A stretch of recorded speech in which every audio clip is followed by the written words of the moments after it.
Everything you do must align with your purpose.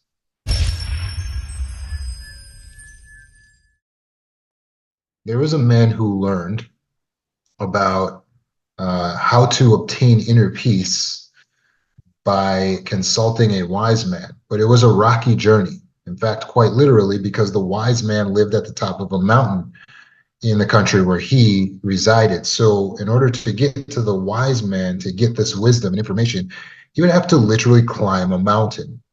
And so he went on this journey and he climbed the mountain. He got to the top where the wise man lived. And then he went in before the wise man. And the rule is that you can basically ask one thing of the wise man. So he asked the wise man, what is the key to inner peace? This is something the young man had always wanted to know. After all, he had so many issues at home with family and friends and work, and there was always so much pressure. It was just turmoil constantly. He felt that he needed that clarity, that inner peace. He desired it, the serenity. And so that was his question. What's the secret? What's the key to inner peace? And the wise man, who didn't speak much, wrote down his answer on a piece of paper. One word. The young man opened up the page and just said, no. And the young man was distraught. Why am I not going to be able to get my question answered? He thought. This is unfair, but he couldn't ask more questions, so he just left. And the next couple of years were terrible for this young man. He was discouraged. This was his one shot at being able to obtain wisdom and knowledge on how to get inner peace. And work was a bit more busy than ever, and family issues were going terribly. And one day he decided, you know what? I don't feel like this is fair. That was my one shot. I get to ask one question. I'm going to go back up and do another journey and ask again. And so he climbs back up the mountain to where the wise man lives. And he gets up to the mountain and he says to the wise man, hey, I was here before and I asked you to give me the key to inner peace, and you wouldn't give it to me. And the wise man, who rarely speaks, says to him, yes, I did. And the young man says, no, all you gave me was a scrap of paper that says, and then it clicked. And oh, no. To have the ability to say no is a key to inner peace. All of the work stress that this young man was under, all of the family issues that were overwhelming him, were causing him to feel overwhelmed and out of sorts, out of alignment with who he is and his own purpose. So he had to learn to be able to only say yes to things that aligned with his purpose. If we want to have inner peace, then we need to be obedient to law number 9, which is to only say yes and do things that align with our purpose. Now, why is this so hard? For many complex trauma survivors and abuse survivors, it's because they seek external validation. Are you one of those seekers of external validation?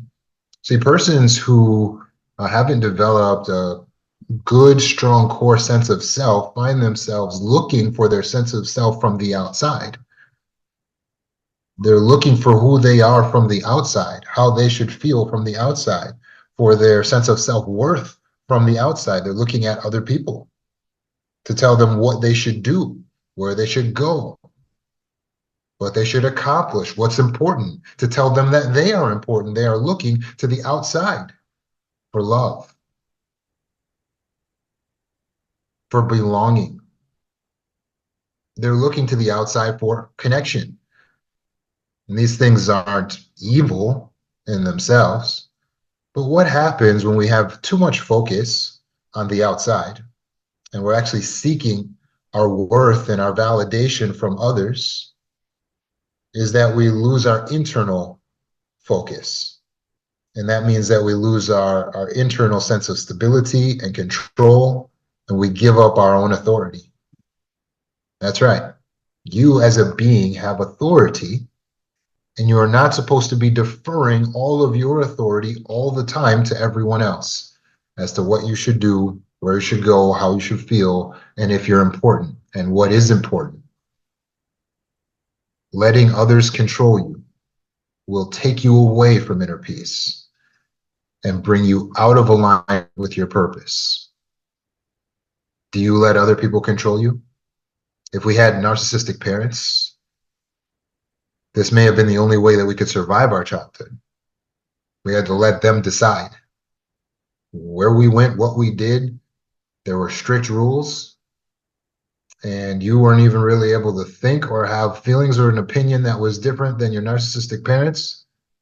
Otherwise, you had hell to pay.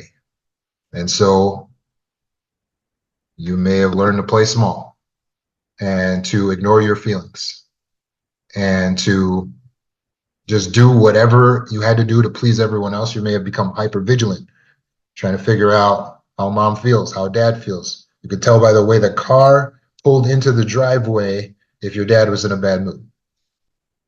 And all of this looking to the outside, looking to the outside, looking to the outside causes you to lose track of what's in here. And if you lose track of what's in here, then you're deferring your personal authority because you are actually put on this earth to be the boss of the self. You're actually not put on this earth to have everyone else tell you what you should and should not do. It's not that other people aren't important. It's that we need to know who the boss is. Who's the boss? And I'll give you a clue. It's not other humans. They're not the end all be all boss of you. And so when you're searching for external validation and authority outside of yourself in the human realm, then you don't know who you are. You don't know what you want. You don't know what you feel. And you find yourself in survival mode. So you're constantly trying to survive like an animal, like a squirrel. Your only goal is just don't get hurt. I just want to survive. Do you feel that way? When I say, okay, what's your purpose? Do you say, oh, my purpose is just to survive. I just want to stay alive. Or I just want to heal. My purpose is just to heal. Okay. If you answer that way, the reason why I always tell you that that's not good enough is not because I'm being mean. It's because I need to raise your level of consciousness because you're vibrating at a low level of consciousness when you think your only purpose here is just to stay alive or just to heal from when you got hurt. You're more than that. For instance, imagine a person who's put into a gladiator's arena and there are 12 lions that they have to face.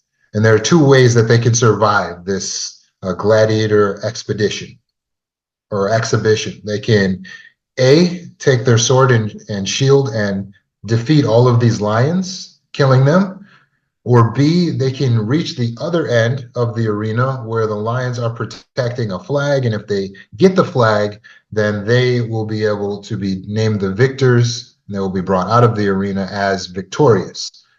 Those are your only two ways of surviving. So now imagine a person goes in to this arena and boom, they get swiped by a lion. Now they have a wound on their left arm. Well, what do? Should they sit down? Should they go and hide? Imagine a person says, my only goal here in this arena is just to survive. Well, if your only goal is just to survive and you just stand there and you don't use your sword, you don't use your shield, are you going to survive the 12 lion arena? You're not. You're not going to make it.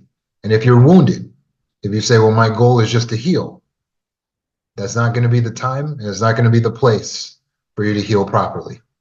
Not with 12 lions after you. And so now here I come in the arena and you're sitting there holding your arm, and I pick up your sword and your shield and I say, here, let me show you how to work this sword. And you go, no, no, no, it's fine. My only goal here is just to survive, or I just want to heal, okay? And I go, no, that's not good enough. Why? Because if you want to heal, you're going to need to get to the other end and get that flag so that we get out of this arena. We are going to have to learn to fight back. We are going to have to learn to protect ourselves. And so by learning to use your shield, that's no. And learning to use your sword, which is going to help you to move forward in this battle, to be able to set the boundaries, painful as it might be, against your enemies.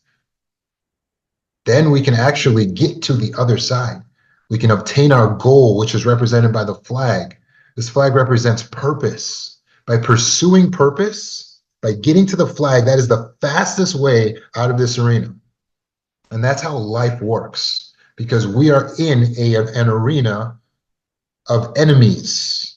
You have your narcissists, you got your takers, you got your users, your abusers, the psychopaths and the sociopaths are all around us, and they look like they're normal, but they get in relationships with us. They're in our family, they're in our friend group. You're going to need to know how to survive. Further, there's wicked spirits, and then there's your own imperfections. We have enemies. Now, how? How are you going to heal in an arena of 12 lions? The best way is to pursue purpose. When you're in pursuit of purpose, then you are able to heal properly, because the 12 laws don't change. They are laws. And when we're in pursuit of purpose, when we're making sure everything aligns with our purpose, then we can actually get an opportunity to feel better. And that's what we're doing. We're saying, I just want to heal. We're saying, I want to feel better. You feel better when you win. That's why I'm trying to teach you to use your sword. That's when we feel good. That's what you want to feel good. Win. We got to get past these lines. We got to get to the goal. We got to pull down the flag. The flag represents our purpose. So how do we do that? Well, the lions in our life are not as overt as the lions in an arena. You see, they don't necessarily have fangs and big paws. They could be our own parents. It could be our adult children. It could be our spouses, right? So you need to learn to discern,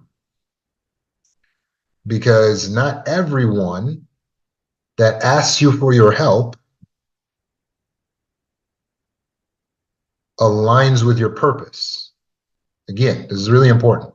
Not everyone who says, I need help, is someone that you should help. Because everybody wants a piece of your time. You realize you have resources that are valuable. And sometimes we don't notice this because we have such a low perception of ourselves. But in reality, we're full of abundant natural resources. Your time, your energy, those are resources. People want that. Your brain power, your thinking power, your knowledge, your capabilities. People want that. Your material goods, your house, your car, your money. People want that. They want access to your children. They want access to your pets. They want access to your body, to your beauty, right? And so what happens is when we're going through this life, we don't realize that these people who are trying to get access, some of them are lions. If we don't have the sword of setting the boundaries and the shield of saying no, then we don't know how to properly protect ourselves so that we can reach our goal.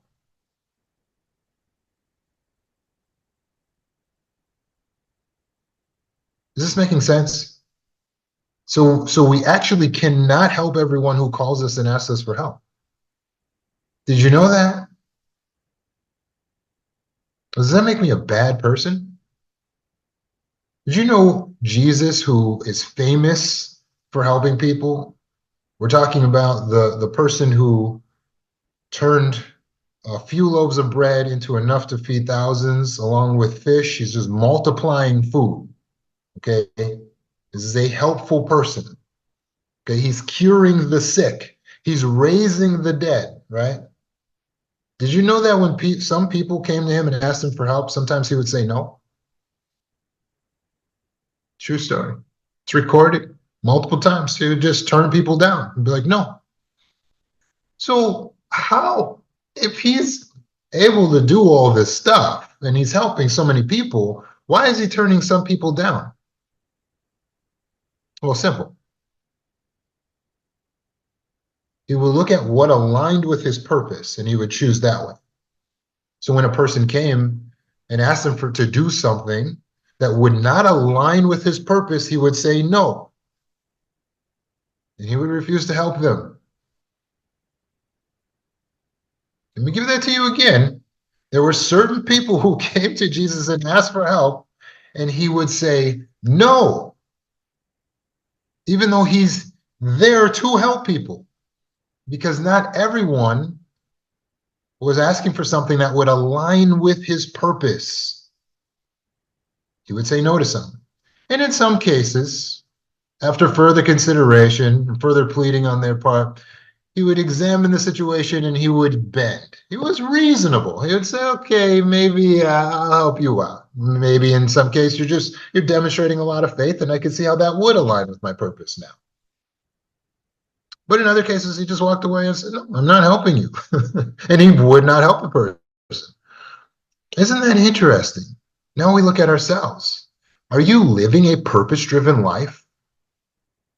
Making sure that everyone and anyone that you're getting involved with and you're helping aligns directly with your purpose? Because you realize not everyone and everything that's a good cause is your cause. A lot of people want access to your resources. Just think about it logically. Could you actually give money to every person that asked you for money?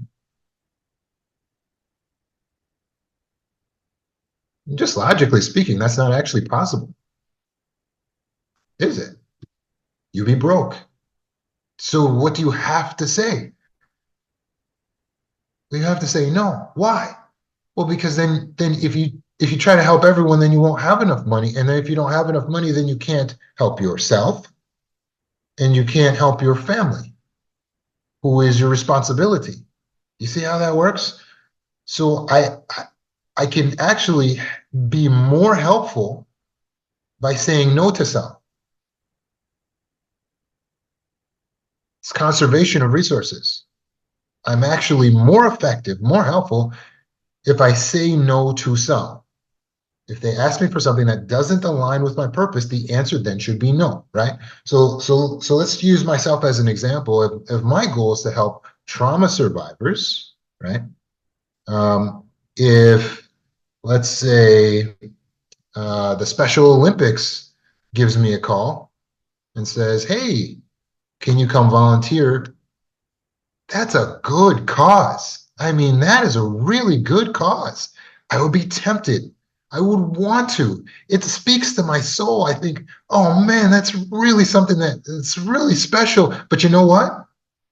If it doesn't align with my purpose, for me, it could take me out of misalignment. And that could cause issues with inner peace.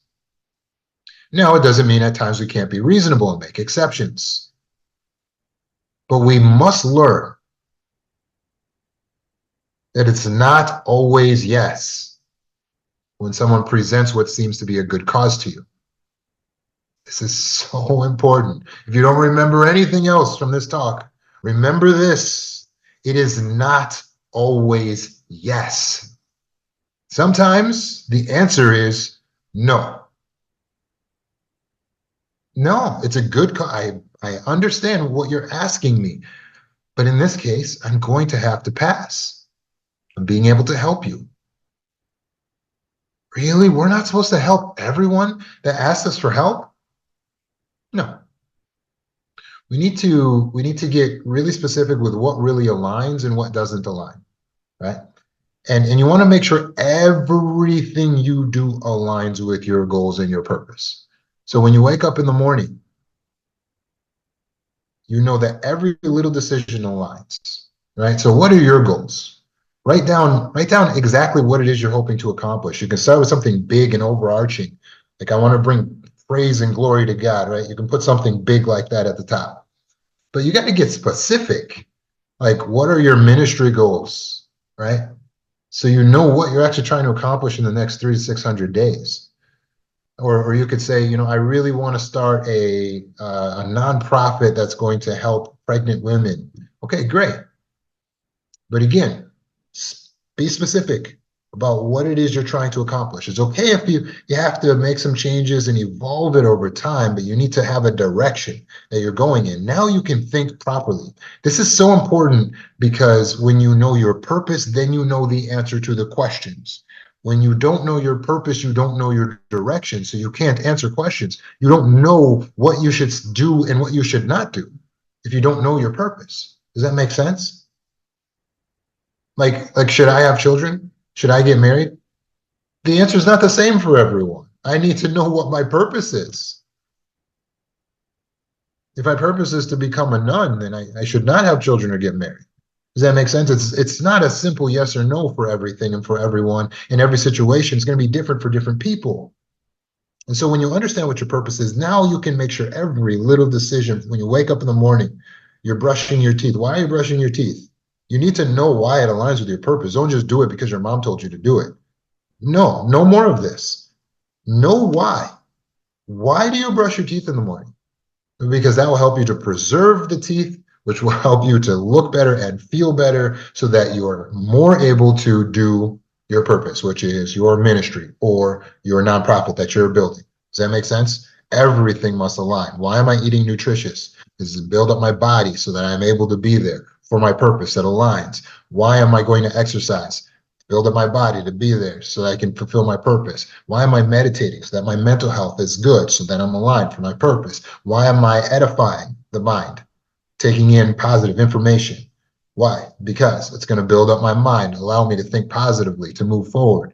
Why does earning money today help me with my purpose? Because I'm going to use that money to fortify myself, to protect myself, and to invest toward my purpose. Should I build a social media presence today? That depends on what is my purpose. So now when your mom calls and says, hey, I need someone to take me to the doctor, what should you say?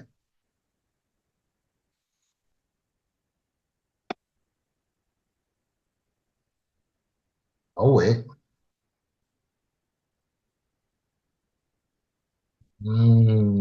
What should you say if your mom calls and needs you to take her to the doctor? Hmm, this is tricky. It's not an easy yes or no. We don't know. Depends. It depends on what your purpose is because everything must align. You see, for instance, if my purpose is to be a minister, it could align with my purpose to make sure I'm caring for my family, right? And so maybe on some level this could align, but there are mitigating circumstances, aren't there? So it would be wise to ask questions, right? Like, for instance, has she exhausted all other resources? Is this something she really can't do by herself, or is this something she just wants company for? That makes a difference, doesn't it? Don't you think? The difference between, oh, you're stranded, you really cannot do this if I don't do it, or I just wanted you to come because then you would keep me company. Does that make sense?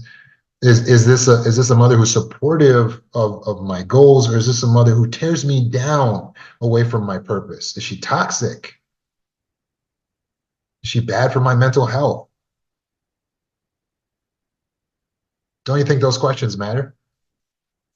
So we must learn from this. It's not an easy no. I'm sorry, it's not an easy yes. It's not an easy yes or no, because we need to examine every situation. So the wrong way to respond when your mom calls to, oh, I need you to take me to the doctor. Okay, mother, immediately, I'll be there. No, no, no. That's not the proper way to respond. This is the proper way to respond. Okay. All right. Well, yeah, thanks for reaching out. Let me call you right back, okay? Okay. Then you get off the phone and then you think this is meditation. Hmm. Does this align for me? Am, am, is this a lot for me? Is this more than I should give? For instance, it matters if this is the first time she's ever asked you versus this is the second time this week, right? Or you just were with her yesterday, you just took her somewhere, right? It depends on a lot of circumstances. So we start analyzing the circumstances. And then we know what we need to say. Maybe in this case, it's like, yeah, this aligns for me. This is something not only that I want to do emotionally, but I can intellectually see how this aligns with who I want to be and everything I want to be doing. And the need is really there. And I am really the person who's in play, right? Right. So then we were able to get back and yeah, no problem, I'll be there.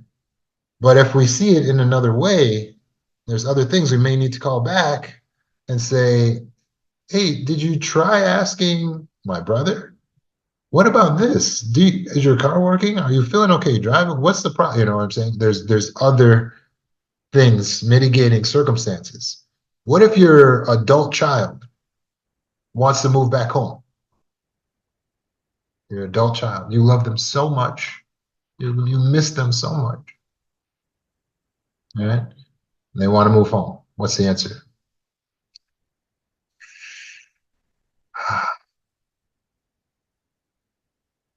What is the answer? It's not an easy yes or no. It's not an easy yes or no. Same thing. We have questions. We have questions, right? How long you planning on staying? What are the circumstances around this? Why are you needing to move back home? It's not an easy yes. It's not, it's my mom, so I have to go.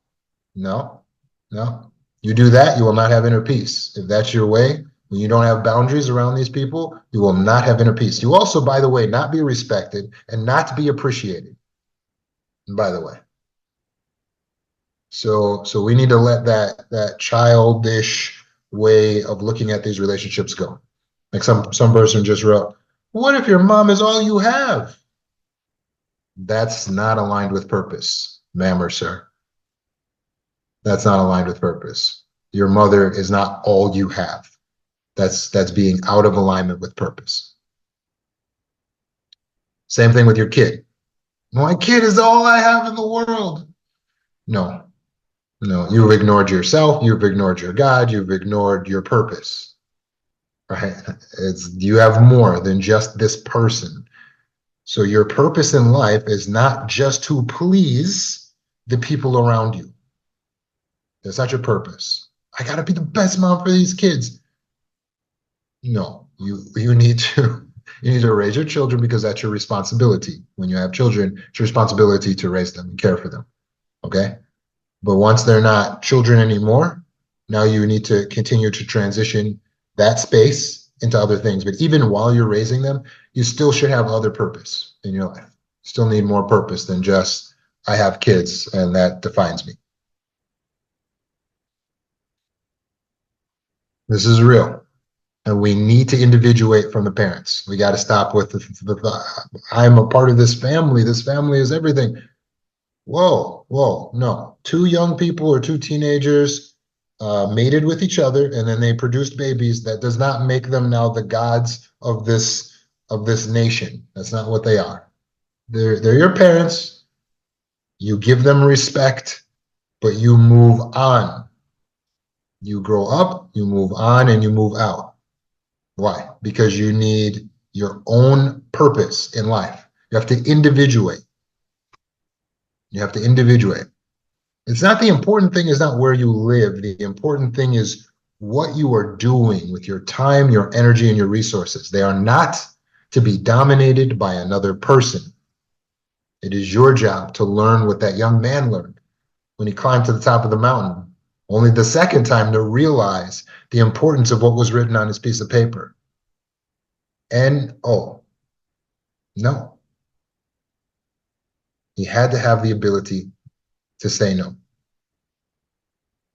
So please learn from this to ask Does this align with my purpose before you agree to do it? This may mean that we have to tell people to hold on, or we have to tell them no initially. But then when you move forward with what you invest your time and your energy in, which is a personal decision, make sure that generally, no, always, in some way, it aligns with your purpose. And then you will be able to heal and have inner peace.